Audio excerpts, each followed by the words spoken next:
Hello friends, आप देख रहे हैं अपना पसंदीदा YouTube channel all in one. मैं वंदना गुप्ता आप सबका स्वागत करती हूं। आई होप कि आप सब जहां भी होंगे स्वस्थ होंगे, मस्त होंगे और अपने एम के प्रति ज़बरदस्त डटे होंगे। तो दोस्तों, आज मैं लूसेंट बुक से केमिस्ट्री के क्वेश्चन, इंपॉर्टेंट क्वेश्चन लेकर आई हूँ जो किसी भी कॉम्पिटिटिव एग्ज़ाम के लिए बहुत ही महत्वपूर्ण हैं। तो चलिए क्वेश्चन को स्टार्ट करते हैं। क्वेश्चन नंबर 1 है, केमिस्ट्री शब्द की उत्पत्ति हुई है कहाँ से? तो दोस्तों, इसका राइट आंसर होगा बी, मिस्र से। मिस्र देश से केमिस्ट्री शब्द की उत्पत्ति हुई है, तो B is the correct answer. Next, रसायन विज्ञान का विकास सर्वप्रथम किस देश में हुआ माना जाता है? तो दोस्तों, इसका राइट आंसर है ए, मिस्र में। मिस्र से माना जाता है, तो A is the correct answer. आगे, आधुनिक रसायन विज्ञान का जन्मदाता किसे कहा जाता है? तो फ्रेंड्स, इसका राइट आंसर होगा सी, लेवासियस को। जो रसायन विज्ञान के जन्मदाता हैं उनको लेवासियस को कहा जाता है, तो C is the correct answer. Next, रसायन विज्ञान के क्षेत्र में सर्वप्रथम नोबेल पुरस्कार किसको प्रदान किया गया? मतलब रसायन विज्ञान के क्षेत्र में सबसे पहले नोबेल पुरस्कार किसको दिया गया? तो दोस्तों, इसका राइट आंसर होगा डी, जे.एच. वॉट्स हॉक को। किसको? जे.एच. वॉट्स हॉक को। तो D is the correct answer. आगे, वह वैज्ञानिक जिसने परमाणु सिद्धांत की खोज की, वह वैज्ञानिक कौन है जो परमाणु सिद्धांत की खोज की है? तो दोस्तों, इसका राइट आंसर है सी, जॉन डाल्टन। जॉन डाल्टन ने सबसे पहले परमाणु सिद्धांत की खोज की है, तो C is the correct answer. Question number 1 है, केमिस्ट्री शब्द की उत्पत्ति हुई है कहाँ से? तो दोस्तों, इसका राइट आंसर होगा बी, मिस्र से। यानी कि मिस्र देश से केमिस्ट्री शब्द की उत्पत्ति हुई है, तो B is the correct answer. Next, रसायन विज्ञान का विकास सर्वप्रथम किस देश में हुआ माना जाता है? तो दोस्तों, इसका राइट आंसर होगा ए, मिस्र में। मिस्र इज़ द करेक्ट आंसर। आगे, आधुनिक रसायन विज्ञान का जन्मदाता किसे कहा जाता है? तो दोस्तों, इसका राइट आंसर है सी, लेवासियस को। लेवासियस को रसायन विज्ञान का जन्मदाता कहा जाता है, तो C is the correct answer. Next, रसायन विज्ञान के क्षेत्र में सर्वप्रथम नोबेल पुरस्कार किसको प्रदान किया गया? तो दोस्तों, इसका राइट आंसर है डी, जे.एच. वॉट हॉक को। जे.एच. वॉट हॉक को नोबेल पुरस्कार सबसे पहले प्रदान किया गया, तो D is the correct answer. आगे, वह वैज्ञानिक जिसने परमाणु सिद्धांत की खोज की कौन है? तो दोस्तों, इसका राइट आंसर होगा सी, जॉन डाल्टन। जॉन डाल्टन ने सबसे पहले परमाणु सिद्धांत की खोज की है, तो C is the correct answer. आगे, परमाणु के नाभिक का आकार होता है कितना? तो दोस्तों, इसका राइट आंसर है डी, 10⁻⁻15 मीटर। आगे, तो D is the correct answer. Next, निम्नलिखित में से कौन एक अस्थायी कण है? तो फ्रेंड्स, इसका राइट आंसर होगा सी, न्यूट्रॉन। न्यूट्रॉन जो है वह अस्थायी कण होता है, तो C is the correct answer. परमाणु के नाभिक में निम्न कण होते हैं, तो दोस्तों, इसका राइट आंसर है ए, प्रोटॉन एवं न्यूट्रॉन। आगे, निम्नलिखित में से कौन एक आवेश रहित कण है? तो दोस्तों, इसका राइट आंसर होगा सी, न्यूट्रॉन। न्यूट्रॉन जो है वो आवेश रहित कण होता है, तो C is the correct answer. आगे, न्यूक्लियॉन सामान्य नाम किससे लिया गया है? किसके लिए है? न्यूक्लियॉन सामान्य नाम किसके लिए है? तो दोस्तों, इसका राइट आंसर है बी, प्रोटॉन और न्यूट्रॉन। प्रोटॉन और न्यूट्रॉन के लिए न्यूक्लियॉन का शब्द का प्रयोग किया जाता है, तो B is the correct answer. आगे, परमाणु विद्युत होते हैं क्या? तो दोस्तों, इसका राइट आंसर है डी, उदासीन। उदासीन होते हैं, तो D is the correct answer. आगे, इलेक्ट्रॉन की खोज की थी किसने? तो फ्रेंड्स, इसका राइट आंसर है ए, थॉमसन ने। इलेक्ट्रॉन की खोज थॉमसन ने की थी। वेरी इंपॉर्टेंट क्वेश्चन है फ्रेंड्स।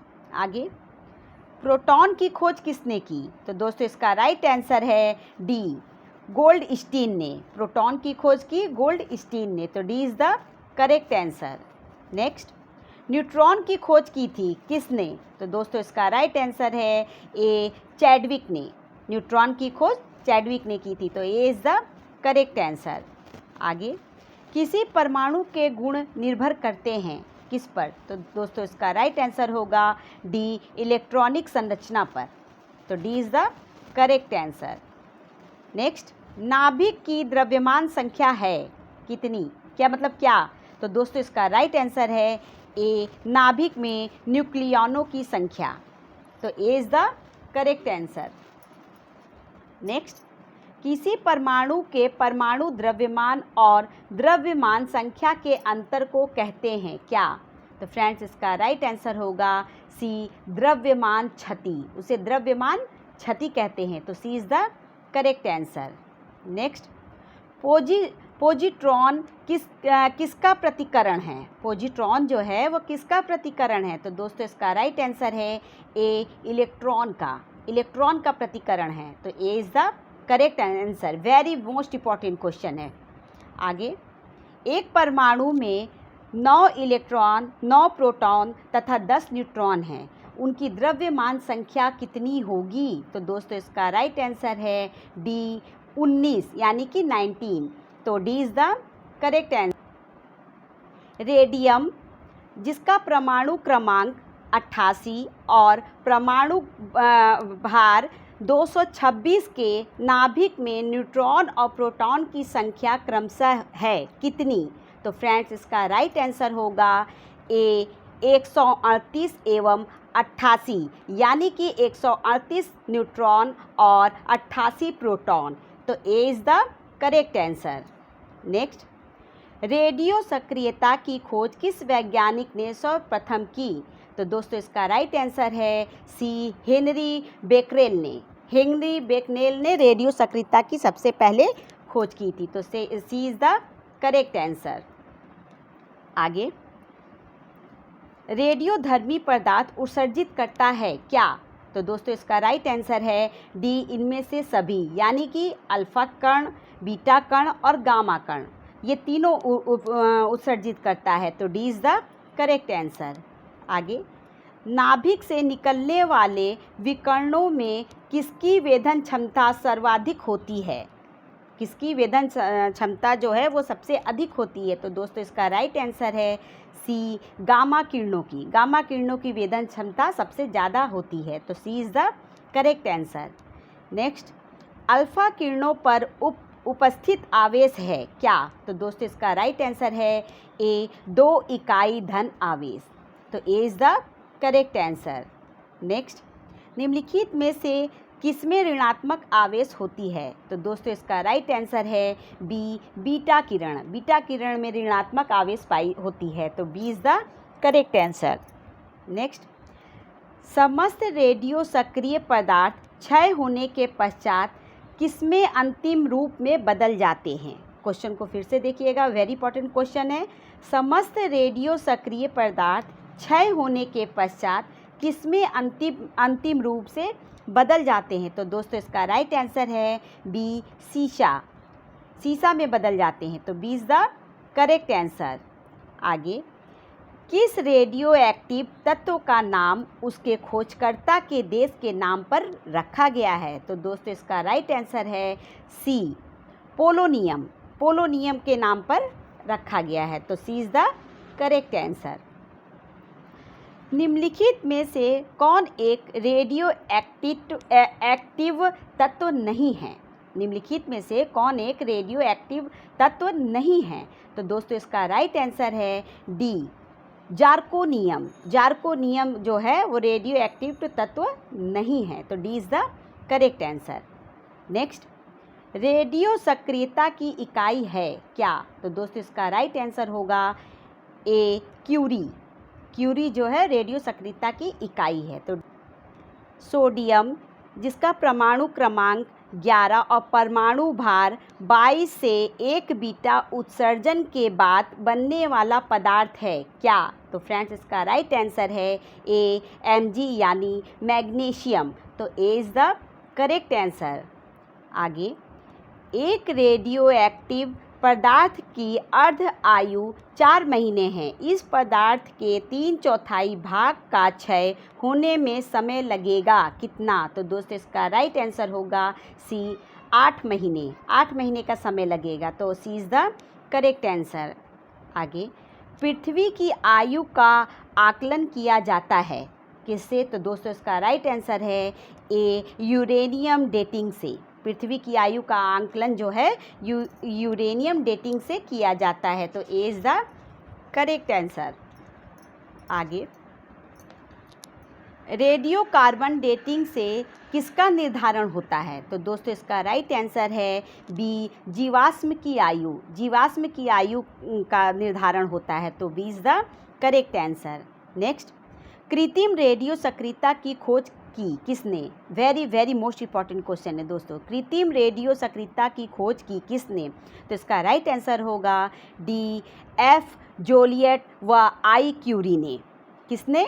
एफ जोलियट व आई क्यूरी ने, यानी कि डी। आगे, एक वर्ग विस्थापन नियम प्रतिपादन किया किसने? वर्ग विस्थापन का नियम किसने प्रतिपादन किया? तो दोस्तों इसका राइट आंसर है ए, सॉन्डी तथा फेजेंस ने, तो A is the correct answer. Next, किसी परमाणु नाभिक का आइसोटोप वह नाभिक है जिसमें? तो दोस्तों इसका राइट आंसर होगा बी, प्रोटॉन की संख्या वही होती है परंतु न्यूट्रॉनों की संख्या भिन्न होती है, यानी कि न्यूट्रॉनों की संख्या अलग अलग होती है, तो B is the correct answer. Next, hydrogen के समस्थानिकों की संख्या कितनी है? तो दोस्तों इसका राइट आंसर है बी, 3 होती है, तो B is the correct answer.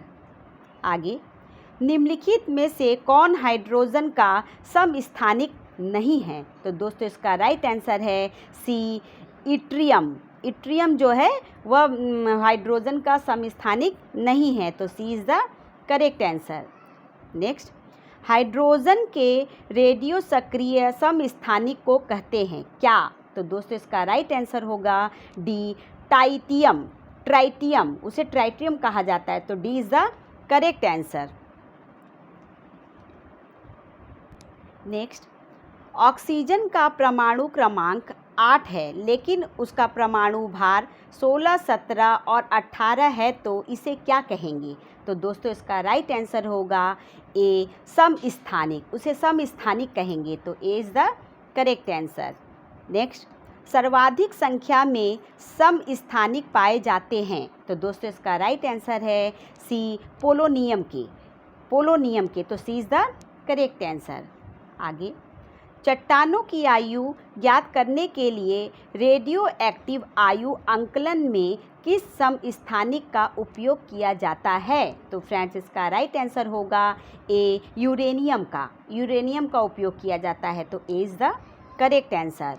Next, cobalt 60 आमतौर पर विकिरण चिकित्सा यथा कैंसर जैसे रोग में प्रयुक्त होता है क्योंकि यह उत्सर्जित करता है क्या? तो दोस्तों इसका राइट आंसर है सी, गामा किरणें। ये गामा किरणें को उत्सर्जित करता है, इसलिए ये ऐसे रोगों के लिए प्रयुक्त होता है, तो C is the correct answer. आगे, रक्त कैंसर को नियंत्रित करने के लिए उपयोग किए जाने वाला रेडियो आइसोटोप कौन सा है? वेरी मोस्ट इंपॉर्टेंट क्वेश्चन को फिर से देखिएगा। रक्त कैंसर को नियंत्रित करने के लिए उपयोग किए जाने वाला रेडियो आइसोटोप कौन सा है? तो फ्रेंड्स इसका राइट आंसर होगा बी, कोबाल्ट 60, यानी कि कोबाल्ट 60, तो B is the correct answer.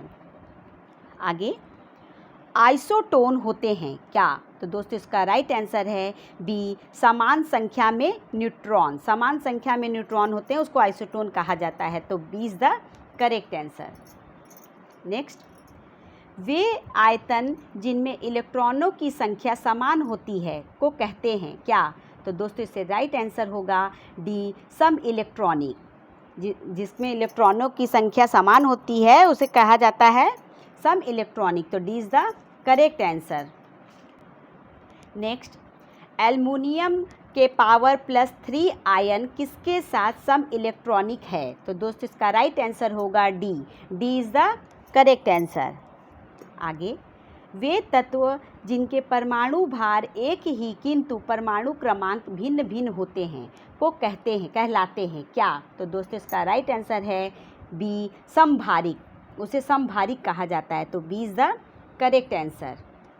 आगे, निम्नलिखित में से किसके उत्सर्जन से समभारिक उत्पन्न होते हैं? तो दोस्तों इसका राइट आंसर होगा बी, बीटा किरण। बीटा किरणें से समभारिक उत्पन्न होते हैं, तो B is the correct answer. आगे, मीथेन अणु में है क्या? तो दोस्तों इसका राइट आंसर है सी, एकल सहसंयोजक बंधन। एकल सहसंयोजक बंधन, तो C is the correct answer. Next, ethylene अणु की आकृति होती है क्या? तो दोस्तों इसका राइट आंसर होगा सी, समतल त्रिकोणीय। इथिलीन अणु की आकृति समतल त्रिकोणीय होती है, तो C is the right answer. Next, निम्नलिखित में से किस यौगिक की आकृति चतुर्फलकीय होती है? तो दोस्तों इसका राइट आंसर है B, carbon tetrachloride. Carbon tetrachloride की आकृति चतुर्फलकीय होती है, तो B is the correct answer. Next, जल के अधिक क्वथनांक का कारण है क्या? तो दोस्तों इसका राइट आंसर होगा बी, इसका अधिक इलेक्ट्रॉन डाइलेक्ट्रिक स्थिरांक। इसका अधिक डाइलेक्ट्रिक स्थिरांक, तो B is the correct answer. Next, द्रवित सोडियम क्लोराइड विद्युत धारा का प्रवाह कर सकता है क्योंकि इसमें उपस्थित होता है क्या? तो दोस्तों इसका राइट आंसर होगा ए, मुक्त electron. Very most important question है फ्रेंड्स, इसको ध्यान से पढ़िएगा। इसका राइट आंसर है ए, मुक्त इलेक्ट्रॉन। नेक्स्ट, इलेक्ट्रॉन त्यागने की प्रवृत्ति कहलाती है क्या? तो दोस्तों इसका राइट आंसर है ए, ऑक्सीकरण। इलेक्ट्रॉन त्यागने की प्रवृत्ति ऑक्सीकरण कहलाती है, तो A is the correct answer. Next, electron ग्रहण करने की प्रवृत्ति कहलाती है क्या? तो दोस्तों इसका राइट आंसर है बी, अवकरण। इलेक्ट्रॉन ग्रहण करने की प्रवृत्ति अवकरण कहलाती है, तो B is the correct answer.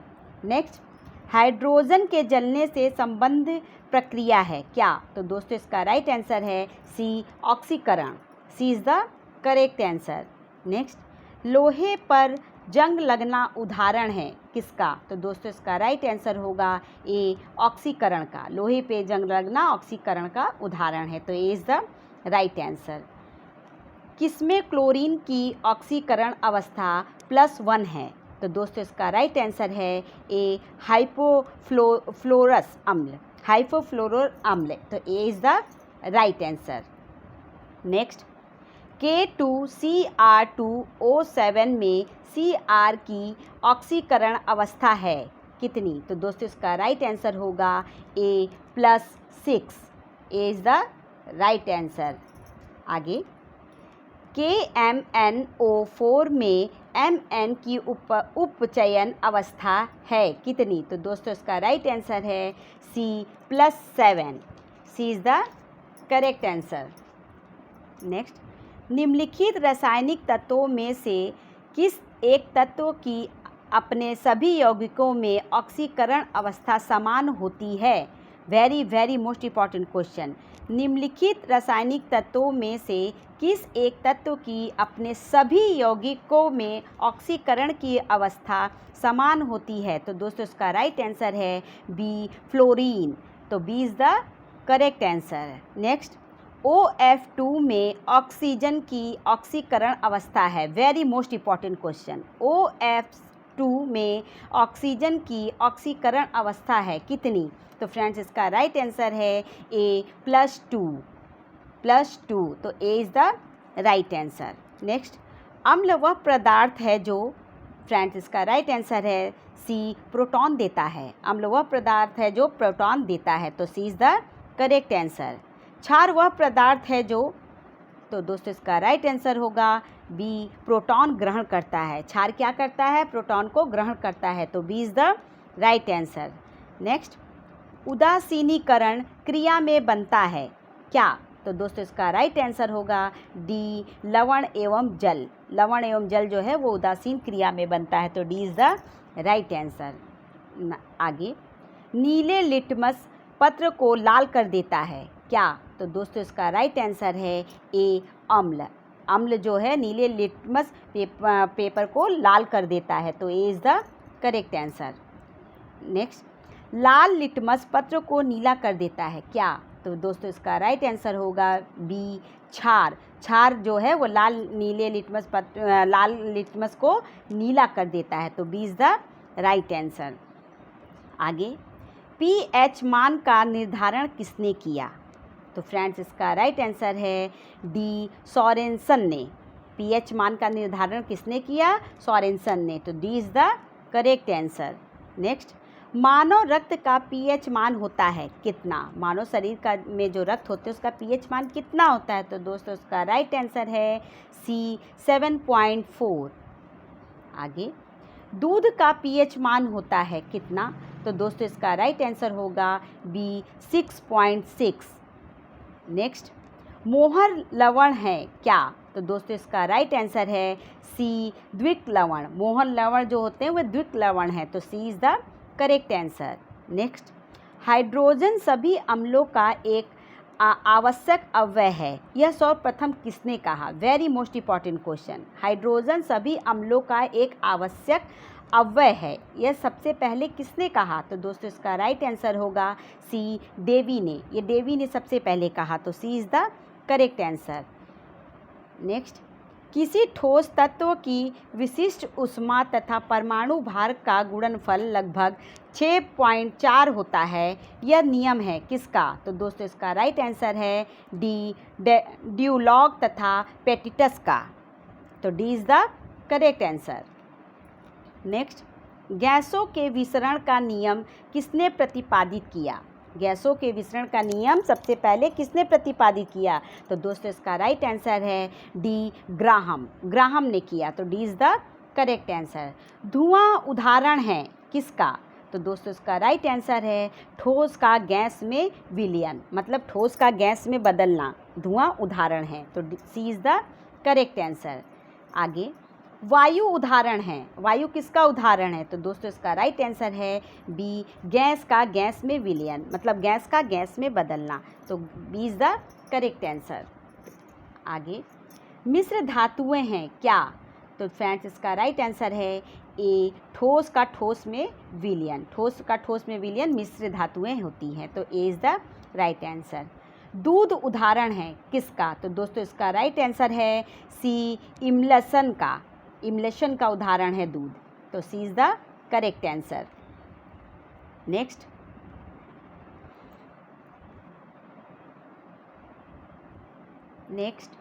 किसी विलयन का पीएच मान 6 है, इस विलयन में हाइड्रोजन आयन का साधारण होगा कितना? तो दोस्तों इसका राइट आंसर होगा ए, 10⁻⁻6 m, तो A is the correct answer. Next, किसी विलयन में हाइड्रोजन आयनों का साधारण 10⁻⁻4 m है, तो इसमें हाइड्रोक्सिक आयरन का साधारण होगा कितना? तो दोस्तों इसका राइट आंसर है सी, 10⁻⁻10, तो C is the correct answer. Next, क्षारीय विलयन के पीएच का मान होता है सदा ही क्या, कितना? तो दोस्तों इसका राइट आंसर है बी, 7 से अधिक। हमेशा वह 7 से अधिक होता है क्षारीय विलयन का पीएच मान, तो B is the correct answer. Next, अम्लीय विलयन के पीएच का मान होता है सदा, तो दोस्तों इसका राइट आंसर है कि ए, 7 से कम। अम्लीय विलयन का पीएच मान हमेशा 7 से कम होता है, तो A is the correct answer. Next, शुद्ध जल का पीएच मान होता है कितना? तो दोस्तों इसका राइट आंसर है सी, 7.0, यानी कि C is the right answer. Next, साधारण विलयनों में पीएच का मान होता है कितना? तो दोस्तों इसका राइट आंसर होगा डी, 0 से 14, तो D is the correct answer. Next, विद्युत अपघटन के लिए प्रयुक्त पात्र कहलाता है क्या? तो दोस्तों इसका राइट आंसर होगा सी, वोल्टामीटर। वोल्टामीटर कहलाता है, तो C is the correct answer. Next, विद्युत अपघटन में ऑक्सीकरण होता है, तो दोस्तों इसका राइट आंसर है बी, एनोड पर। एनोड पर उसका ऑक्सीकरण होता है, तो B is the right answer. Next, विद्युत अपघटन में अवकरण होता है, तो फ्रेंड्स इसका राइट आंसर है ए, कैथोड पर। उसका अपघटन जो है वो कैथोड पर होता है, तो A is the correct answer. जस्तीकृत लोहा की बाहरी सतह पर किसकी पतली तह चढ़ी रहती है? तो फ्रेंड्स इसका राइट आंसर है बी, जस्ता। जस्ता की पतली परत चढ़ी रहती है, तो B is the correct answer. Next, निम्नलिखित में से किस धातु को वायु में छोड़ देने पर उसका साक्षरण नहीं होता है, क्षारण नहीं होता है? तो दोस्तों इसका राइट आंसर है सी, सोना। सोना, तो C is the correct answer. Next, galvanic cell में परिवर्तित होता है क्या? तो दोस्तों इसका राइट आंसर होगा बी, रासायनिक ऊर्जा विद्युत ऊर्जा में, तो B is the right answer. Next, ऊष्माक्षेपी प्रतिक्रिया में फ्रेंड्स इसका राइट आंसर है बी, ऊष्मा मुक्त होती है। ऊष्माक्षेपी प्रतिक्रिया में ऊष्मा मुक्त होती है, तो B is the correct answer. ऊष्माशोषी प्रतिक्रिया में, तो दोस्तों इसका राइट आंसर है ए, ऊष्मा का अवशोषण होता है। ऊष्माशोषी प्रतिक्रिया में ऊष्मा का अवशोषण होता है, तो A is the correct answer. Next, वे रासायनिक प्रतिक्रियाएं जो एक ही दिशा में होती हैं कहलाती हैं क्या? तो दोस्तों इसका राइट आंसर है ए, उत्क्रमणीय प्रतिक्रिया। जो एक ही दिशा में होती हैं उसे उत्क्रमणीय प्रतिक्रिया कहा जाता है, तो A is the correct answer. Next, उत्प्रेरक ऐसा पदार्थ है जो रासायनिक अभिक्रिया के वेग को, तो दोस्तों राइट आंसर है सी, परिवर्तित करता है। रासायनिक अभिक्रिया के वेग को उत्प्रेरक परिवर्तित करता है, तो C is the correct answer. आगे, उत्प्रेरक की खोज किसने की? तो फ्रेंड्स इसका राइट आंसर है ए, बर्जीलियस ने। उत्प्रेरक की खोज जो है वो बर्जीलियस ने की थी, तो A is the correct answer. Next, तेलों के हाइड्रोजनीकरण में प्रयुक्त उत्प्रेरक है क्या? तो दोस्तों इसका राइट आंसर होगा बी, निकिल, तो B is the correct answer. आगे, शीश कक्ष प्रक्रम में उत्प्रेरक के रूप में प्रयुक्त होता है क्या? तो फ्रेंड्स इसका राइट आंसर है ए, नाइट्रोजन के ऑक्साइड, तो A is the right answer. Next, sulphuric अम्ल बनाने की संपर्क विधि में उत्प्रेरक के रूप में प्रयुक्त होता है क्या? तो दोस्तों इसका राइट आंसर होगा बी, प्लेटिनम चूर्ण। प्लेटिनम चूर्ण का प्रयोग किया जाता है, तो B is the correct answer. Ammonia उत्पादन की हैबर विधि में उत्प्रेरक वर्धक के रूप में कार्य करता है क्या? तो दोस्तों इसका राइट आंसर होगा डी, मोलिबेडेनम। कौन होगा? मोलिबेडेनम, तो D is the correct answer. Next, संपर्क विधि में गंधकाम्ल के निर्माण में प्रयुक्त उत्प्रेरक है क्या? तो दोस्तों इसका राइट आंसर है सी, V2O5, तो C is the correct answer.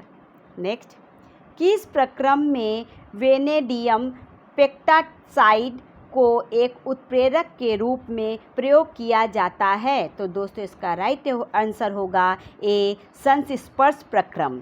संस्पर्श प्रक्रम के रूप में प्रयोग किया जाता है, तो A is the correct answer. आगे, लाल तप्त कोक पर जल वाष्प प्रवाहित करने से कार्बन मोनोऑक्साइड एवं हाइड्रोजन गैसों का मिश्रण प्राप्त होता है, जिसे कहते हैं क्या? तो दोस्तों इसका राइट आंसर है बी, जल गैस। उसे जल गैस कहा जाता है। आगे, कार्बन मोनोऑक्साइड तथा नाइट्रोजन गैस के गैसीय मिश्रण को कहते हैं, क्या कहते हैं? तो दोस्तों इसका राइट आंसर होगा सी, प्रोड्यूसर गैस। क्या कहते हैं? प्रोड्यूसर गैस, तो C is the correct answer. आगे, प्रकृति गैस में मुख्यतः रहता है क्या? प्राकृतिक गैस में मुख्यतः क्या रहता है? तो दोस्तों इसका राइट आंसर है ए, मीथेन। मीथेन रहता है, तो A is the correct answer. LPG में कौन सी गैस मुख्य होती है? एलपीजी जो घर में भी सिलेंडर यूज किया जाता है, उसमें कौन सी गैस मुख्य होती है? तो फ्रेंड्स उसका राइट आंसर होगा सी, ब्यूटेन। उसमें ब्यूटेन होती है, तो C is the correct answer. Next, निम्न में से किस एक का ईंधन मान अधिकतम होता है? निम्न में से किस एक का ईंधन मान अधिकतम होता है? तो दोस्तों इसका राइट आंसर होगा A, hydrogen. A is the correct answer. आगे, निम्नलिखित में से कौन सा ईंधन न्यूनतम पर्यावरणीय प्रदूषण उत्पन्न करता है? तो दोस्तों इसका राइट आंसर है सी, हाइड्रोजन। वो सबसे कम पर्यावरणीय प्रदूषण को उत्पन्न करता है, तो C is the correct answer. कोयले के विभिन्न किस्मों में से किसमें कार्बन की प्रतिशत मात्रा सबसे अधिक होती है? तो दोस्तों इसका राइट आंसर है डी, एंथ्रासाइट। एंथ्रासाइट जो कोयला होता है उसमें कार्बन की प्रतिशत मात्रा सबसे अधिक होती है, तो D is the correct answer. भूरा कोयला के नाम से भी जाना जाता है, कौन? तो दोस्तों इसका राइट आंसर है बी, लिग्नाइट। लिग्नाइट को हम लोग भूरा कोयला भी कहते हैं, तो B is the correct answer. आगे, किसी ईंधन के अपस्फोटिरोधी गुण को दर्शाता है? वेरी इंपॉर्टेंट क्वेश्चन है, क्वेश्चन को फिर से देखिएगा। किसी ईंधन के अपस्फोटिरोधी गुण को भी दर्शाता है, कौन? तो दोस्तों इसका राइट आंसर होगा सी, ऑक्टेन संख्या। ऑक्टेन संख्या, तो C is the correct answer.